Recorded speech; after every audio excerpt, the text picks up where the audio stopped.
সন্তান, হ্যাঁ সন্তানও কোথাও মনে হয় আমারই ছবি, কারণ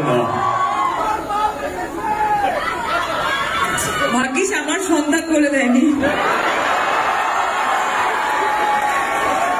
সবই তো আমার স্পন্টেনিয়াস। অ্যান্ড আমার আর রাজের আমার অনেক বিষয়ে ভেরি গুড বন্ড। অ্যান্ড ও কোথাও যেন আমারই মতো, আমরা এত ভেবে কথা বলি না, যেটা মনে আছে সেটা মুখে আছে, আর আমরা ভুলেও যাই, আমাদের ওই লাগেজটা নেই, তো সেই জন্য এই কথাটা বলতে পারি কি রাজ চক্রবর্তী কোথাও আমারই মনে হয়।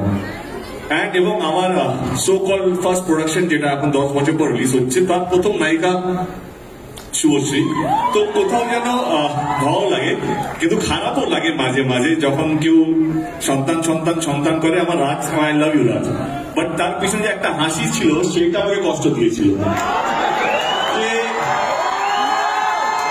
হাসিটা না হলেও চলতো। তো আমি সায়ন্তন, আমরা ট্যুরে ছিলাম, আমার কাছে এলো সায়ন্তন, বাসের মধ্যে ছিল খাদানে। আমি সায়ন্তন জিজ্ঞেস করলাম আমরা কোন গিয়ারে প্রমোশন করছি।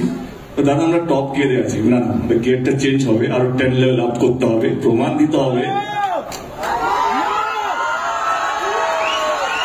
But jokes apart, I think এটা ম্যাচুড এমনি একটা মনোযোগ বললো। এটা শুনে খুব ভালো লাগলো যে একটা হাসি যদি গিয়ার চেঞ্জ করাতে পারে তাহলে তো কেউ